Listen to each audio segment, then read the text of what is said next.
To the outside world, Camille Turner had it all. A successful 38-year-old financial analyst in Austin, Texas, she was the image of composed confidence. Her husband, Damon, 42, was charming in all the ways that made people lean in closer. He owned a boutique real estate consulting firm, or so he claimed.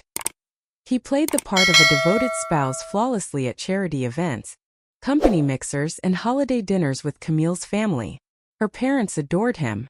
Her colleagues admired their relationship. Her friends teased her about being the couple everyone wanted to be. But as Camille would soon discover, image was everything to Damon. And beneath it there was rot. The trip to Santa Fe had been Camille's idea. A long weekend with her three closest friends, Keisha, Jess, and Lauren. Spa treatments, mezcal tastings, adobe walks at sunset. They talked about it for nearly a year. For Camille, it was more than just a getaway, it was a reward. A pressure valve after months of 70-hour workweeks and a grueling quarterly audit at the firm. But things fell apart on the second day. Lauren got called back for a sudden trial prep in Houston. Jess came down with food poisoning, and by the third morning, Keisha was glued to her laptop handling a crisis at her agency. So Camille did what she always did. She adapted. She packed her bags and decided to head home a day early. She told herself it would be a surprise. Damon would be thrilled. He always went on about how much he missed her during her work trips.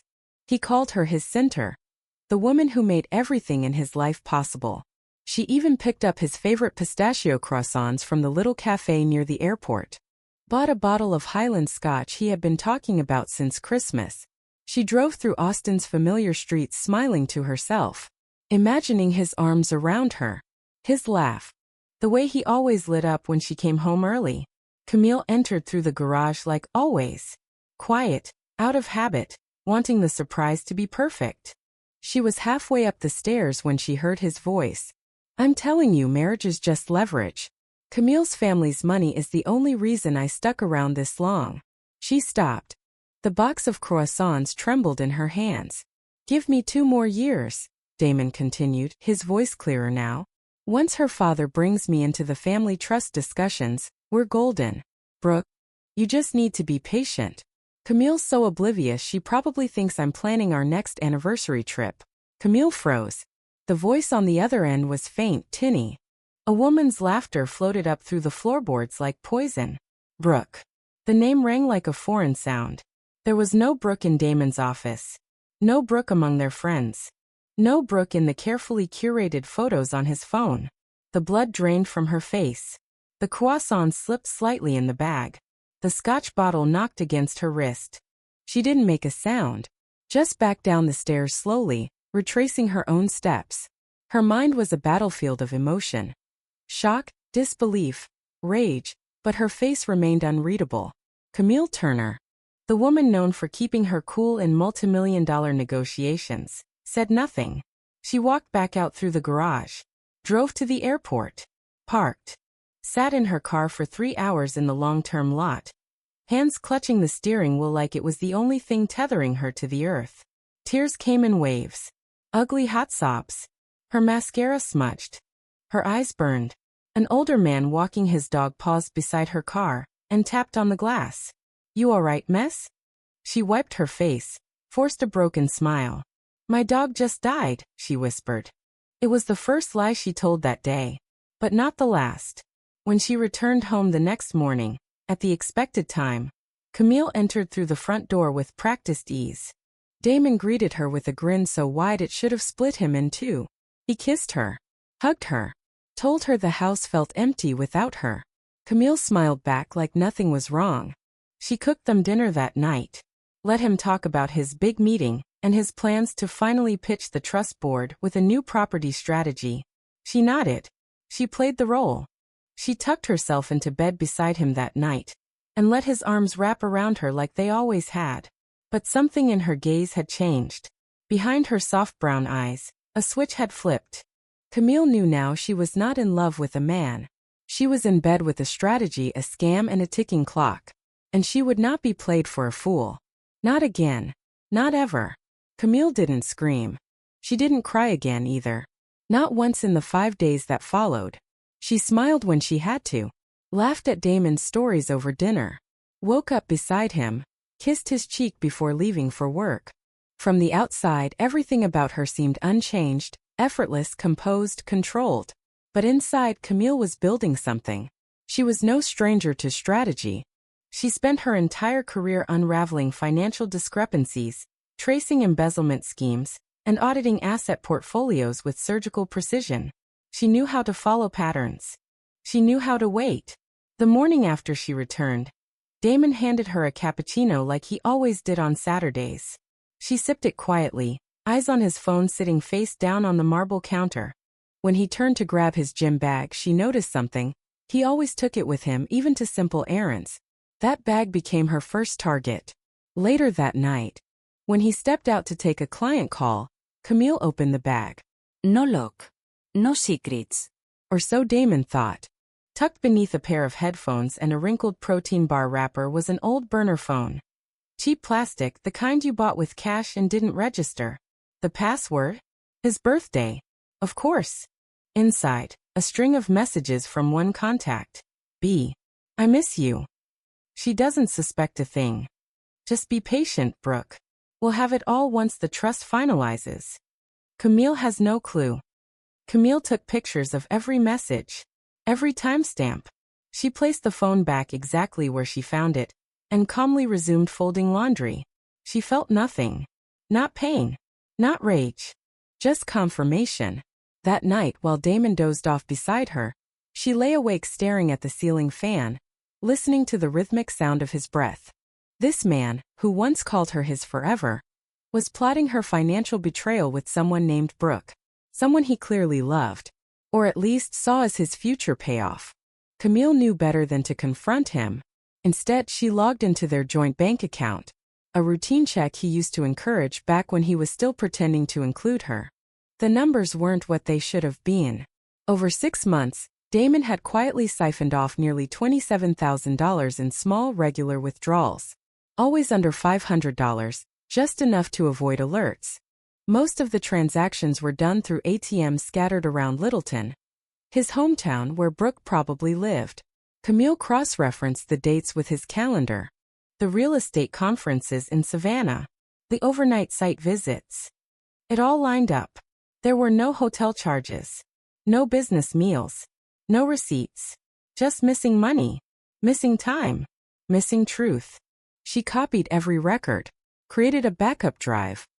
Hid it in her office safe under an old tax binder he never touched. That Monday on her lunch break, Camille opened a new personal account at a small local credit union.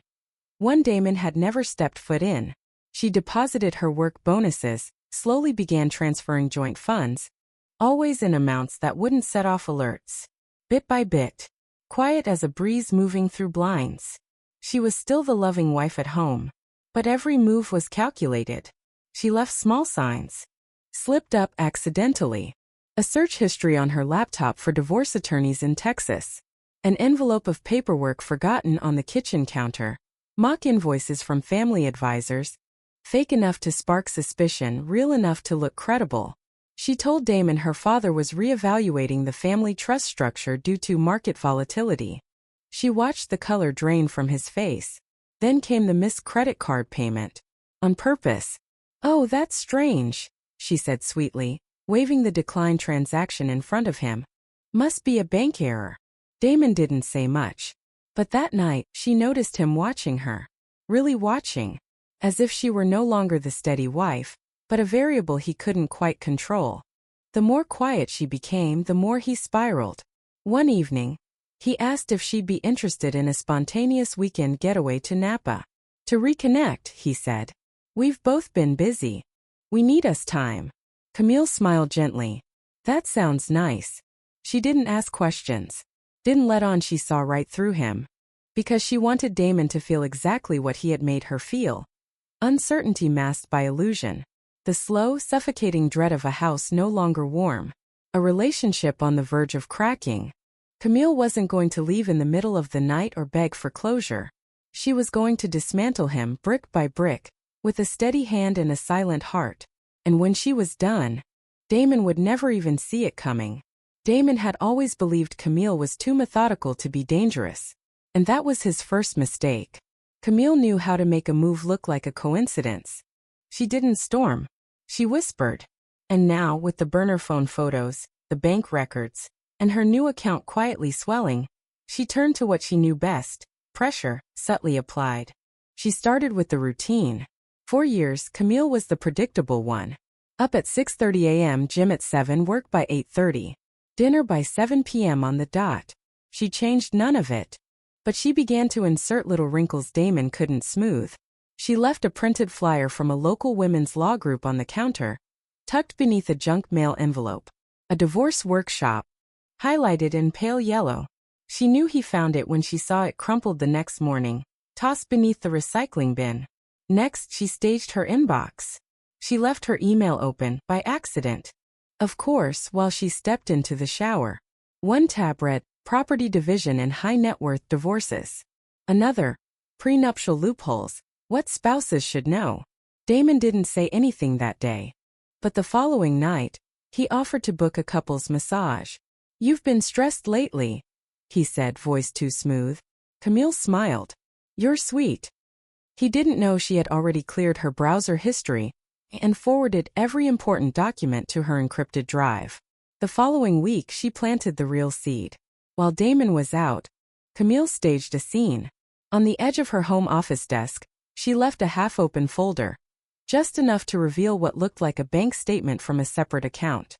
The balance: $132,750. All fake, of course. A composite image created with software she used during forensic audits. The bait worked faster than she expected.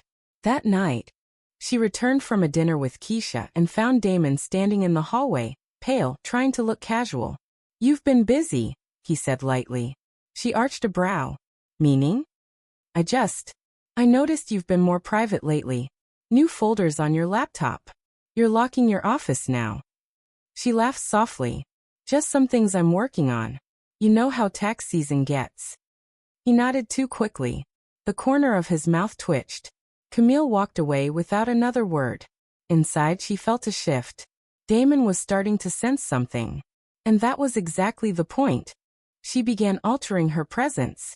No more affectionate texts during work hours. No little good morning notes on the bathroom mirror. No reminders to pick up groceries or leave his dry cleaning on the bed. Her silence became a fog he couldn't navigate. And he panicked. He started cleaning. Organizing.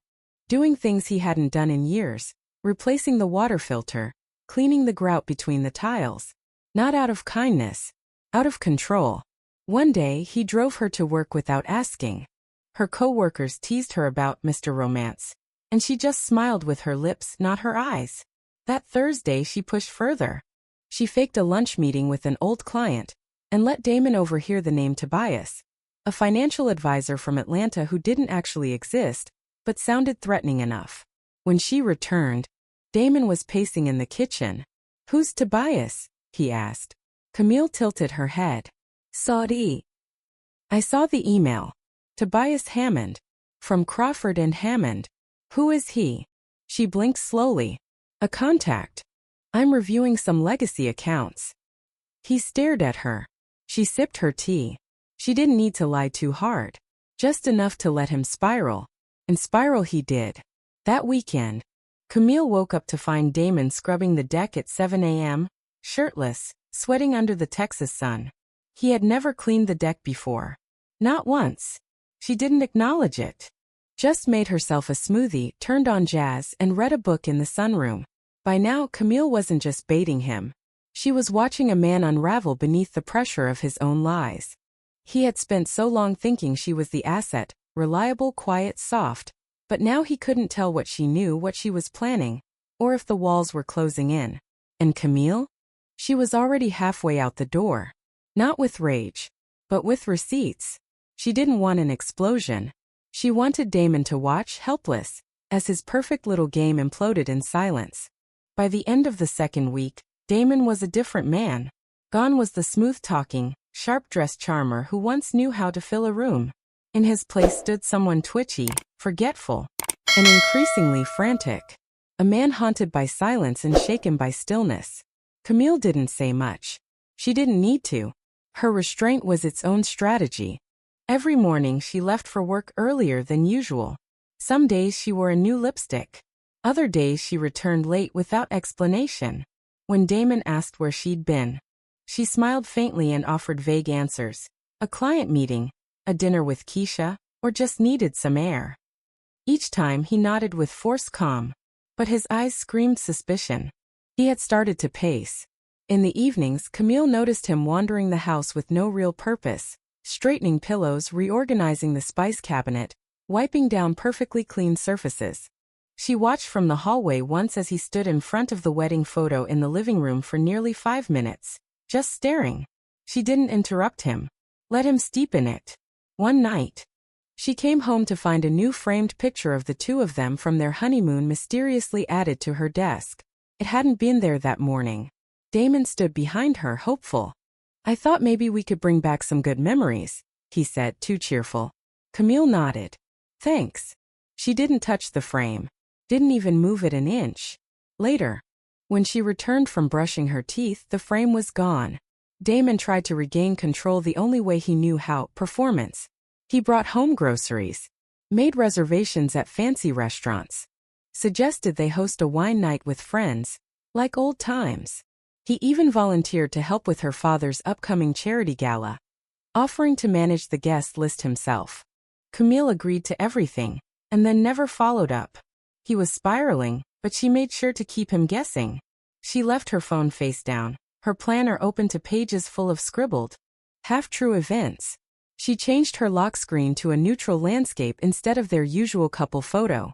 She hummed in the shower again, as if nothing in the world could touch her. But the quieter she got, the louder Damon became. He started lurking. She'd catch him lingering outside her home office, pretending to look for a charger. He asked more questions, too many, and always cloaked in concern. "Have you been feeling okay lately? You seem distant. Are you overwhelmed? You're not hiding anything from me, right?" She smiled. Of course not. But inside she knew the truth. He was drowning. And all she had to do was let him. One Friday evening, Camille told him she had to stay late for a work meeting. In reality, she went to the gym, took a long drive, then sat alone at a quiet restaurant with her journal. She ordered a glass of wine and a plate of grilled salmon, relishing the peace. When she returned home around 9:30 p.m., the living room lights were off. Damon was sitting in the dark. "You didn't answer your phone," he said. "It was on silent," she replied casually. "Long meeting. I called you 9 times. Her heart pounded, but her expression stayed cool. 9.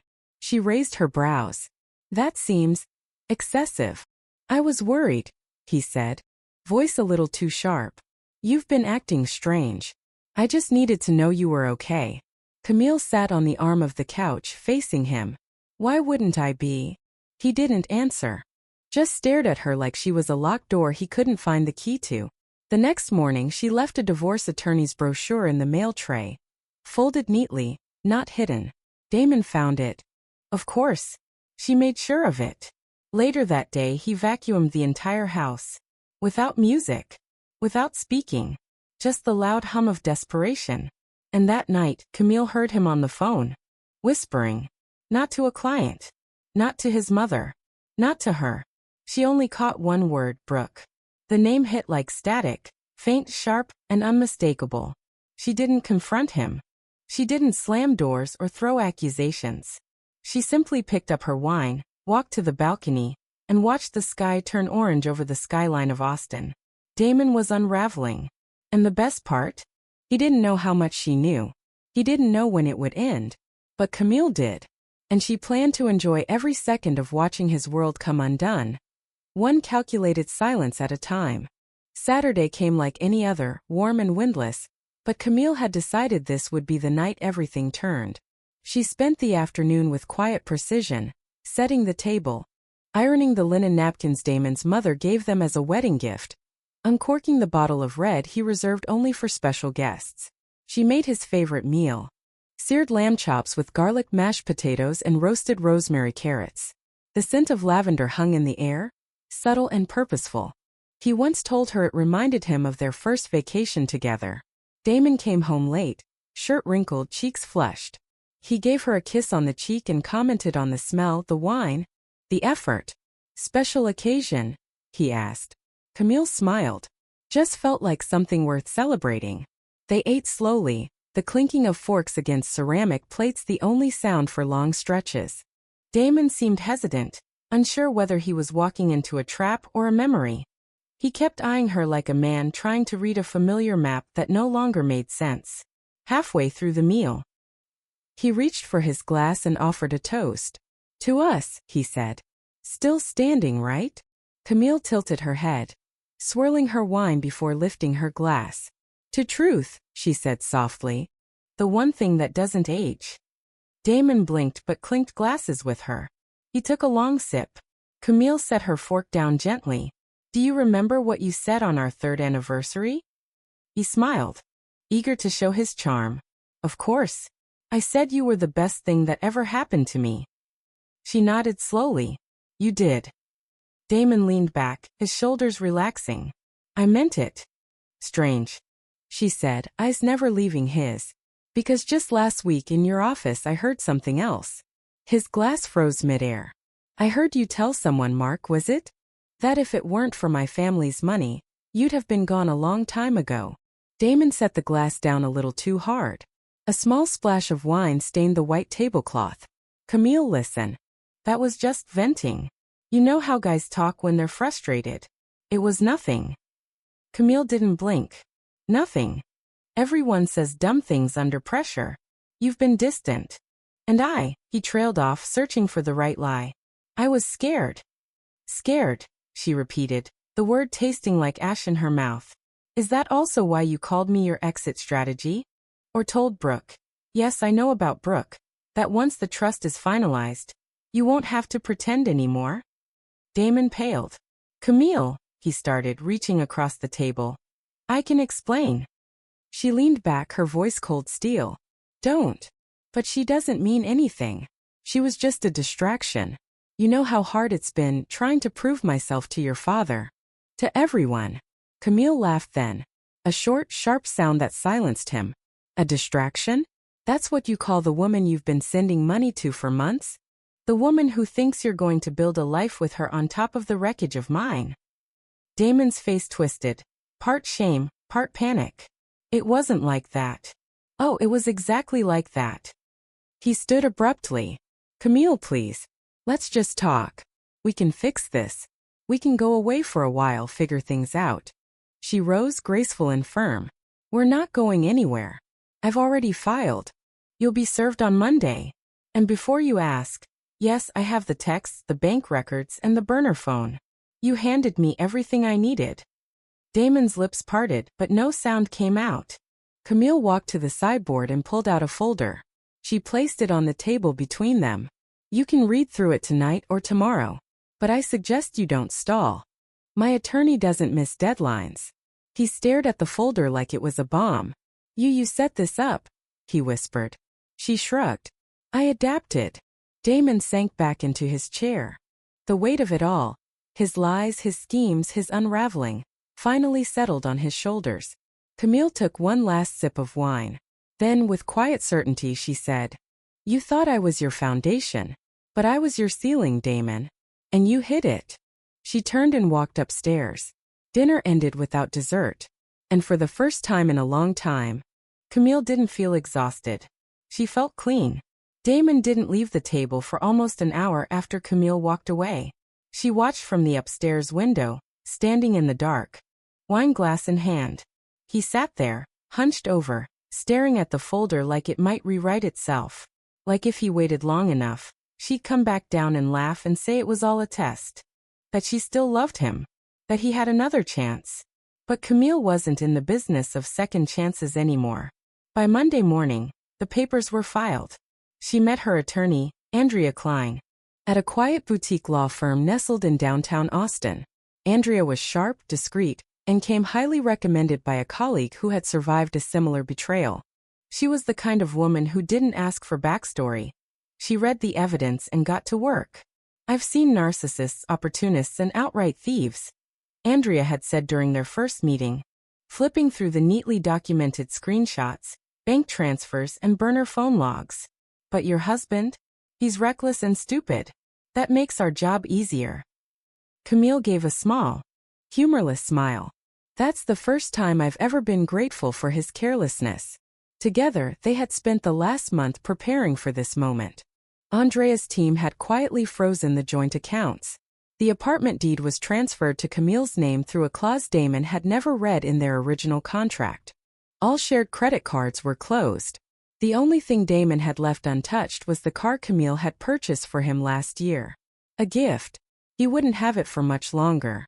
The process server found Damon at his favorite illusion, a business meeting in a co-working space Camille had already flagged as a front.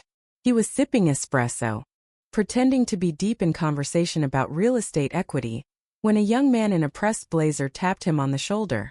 Damon Turner? You've been served. Camille received the confirmation text 30 seconds later. She was sitting in Andrea's office, flipping through a magazine she had no interest in reading. She looked up at Andrea. It's done. Andrea nodded, calm and focused. It begins. What followed was a masterclass in dismantling a man who thought he was untouchable. In court, Damon tried to play the charming victim. He arrived in a navy suit, hair gelled, eyes slightly puffy but ready for performance. He spoke about confusion and miscommunication, painted Camille as cold and distant, said he had made mistakes under pressure. But Camille didn't need to speak.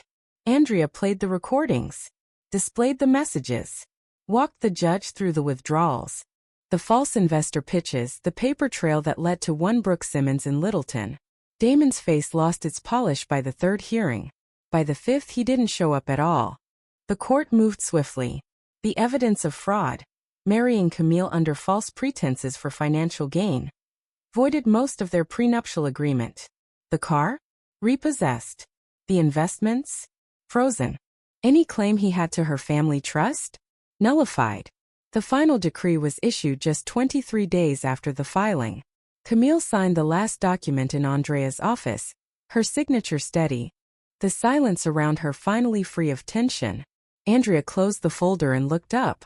How do you feel? Camille didn't smile. Not right away. Then she exhaled. Like I'm not carrying a dead weight anymore. She didn't go home that night.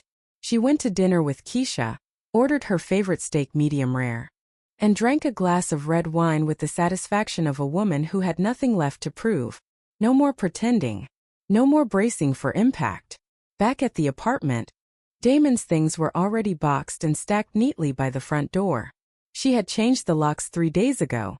When he came by to pick them up, Camille was gone. A note on the box read, "Good luck. You'll need it."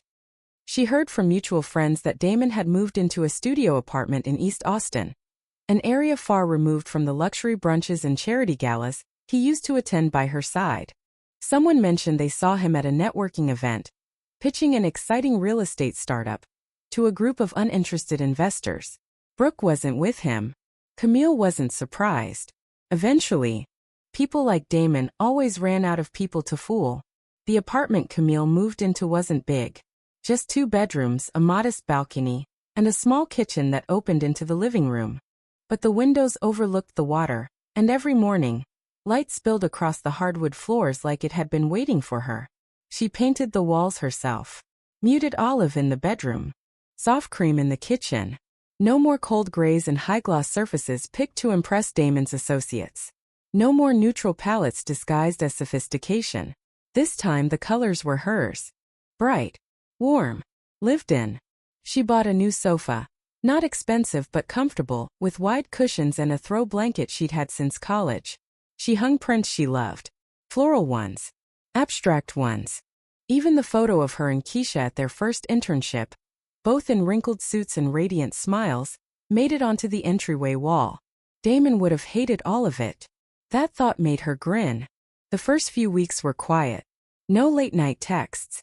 Nos chalo epalegis. Damon had vanished as quickly as he'd unraveled. And Camille? She didn't miss him. What she missed sometimes was the illusion, the idea that she'd once believed in something real. But it passed. Each day, the heaviness that had wrapped around her chest like a corset loosened. Each night, sleep came easier. She started walking every morning, headphones in, jazz drifting softly into her ears as she passed joggers, dog walkers, and couples she no longer envied. She stopped waiting for anyone's approval. She no longer apologized for not smiling when she didn't feel like it. She joined a pottery class. The bowls she made were lopsided, the glaze always a little too thick. But she didn't care. It was hers. Her hands. Her rhythm. Her mess. Keisha stayed close through it all. They had weekly dinners now, sometimes sushi, sometimes pizza, sometimes just wine and ranting in pajamas. They didn't talk about Damon often, but when they did, it was like recalling a bad haircut from years ago.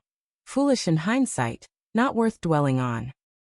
"He really thought he was the star of your story," Keisha said once, laughing over a glass of Cabernet. Camille had smiled. "He never even made it past the first chapter." Her parents needed time. Her mother, who once called Damon charming, now called him that fraud. Her father didn't say much.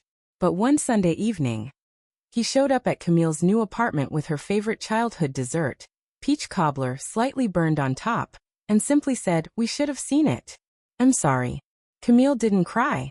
She just hugged him longer than usual and replied, "We all wanted to believe in him. That's not a crime." They didn't talk about trust funds or betrayal that night. They just watched the game, passed the cobbler between them, and let the quiet do what words couldn't. Camille began writing again. Not fiction, though she'd always wanted to, but journal entries. Letters she never sent. Notes to herself. She wrote about control, about the importance of being underestimated, about what it means to build something real without someone standing behind you waiting to tear it down. One night, she received an email from the Women in Finance Alliance. They invited her to speak at a regional summit in Houston. Topic: Financial self-defense. How to spot a fraud before it's too late. She stared at the email for a long time before replying. Yes, I'd be honored. She didn't plan to share everything, but she would share enough. Enough to help someone else in the crowd. Enough to remind herself that what she went through wasn't shameful.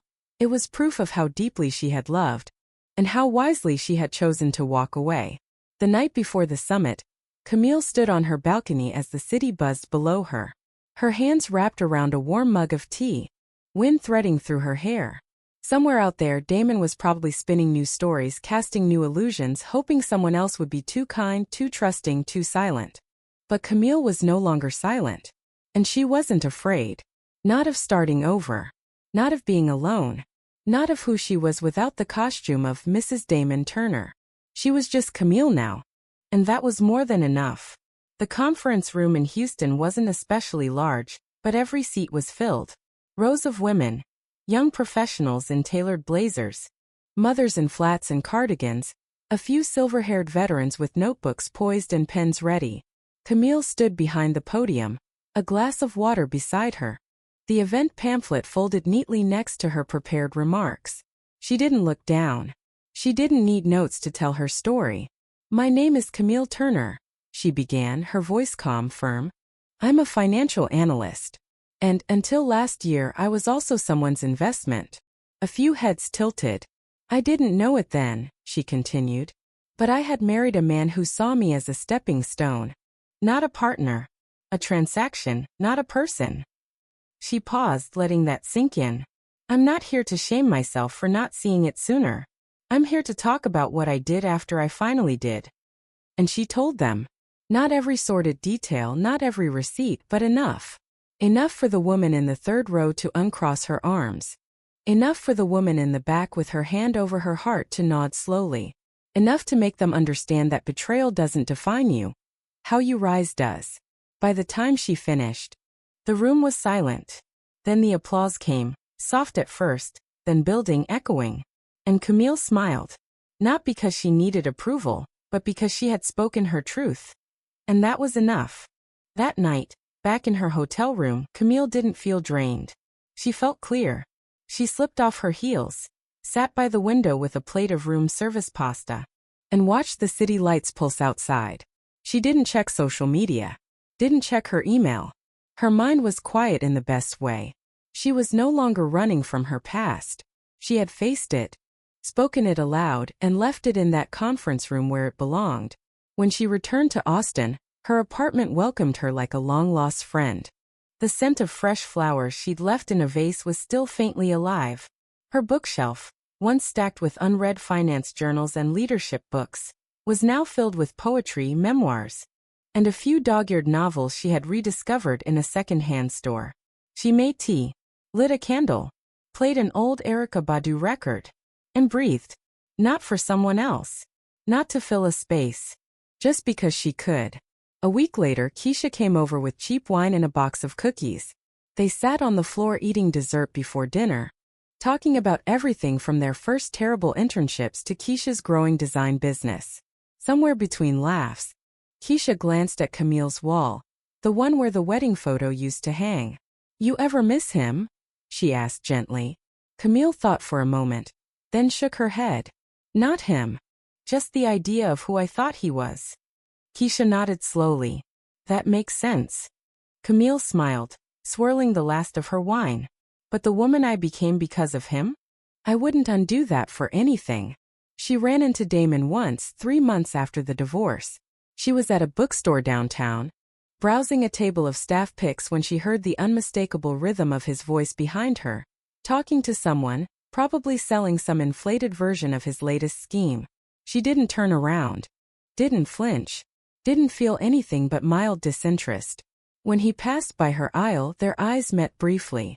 His smile faltered. Hers didn't. He opened his mouth as if to say something, but Camille just raised one brow slightly, then returned to her book. Damon Turner had nothing left to say that she needed to hear. Back at home, she planted herbs on her balcony, basil, mint, rosemary. She started baking on Sundays, not for anyone else, just because she wanted the apartment to smell like warm cinnamon and vanilla. She bought herself a new bike and rode it along the river trails in the early morning light, alone but never lonely. Her parents came by once a week now, always bringing something small, homemade jam, a potted plant, a book recommendation. They no longer tiptoed around the past. They just showed up, present and whole. And Camille did the same. She never replied to the email from Brooke. It came months later. A polite message, vaguely accusatory, laced with questions Brooke clearly didn't want honest answers to.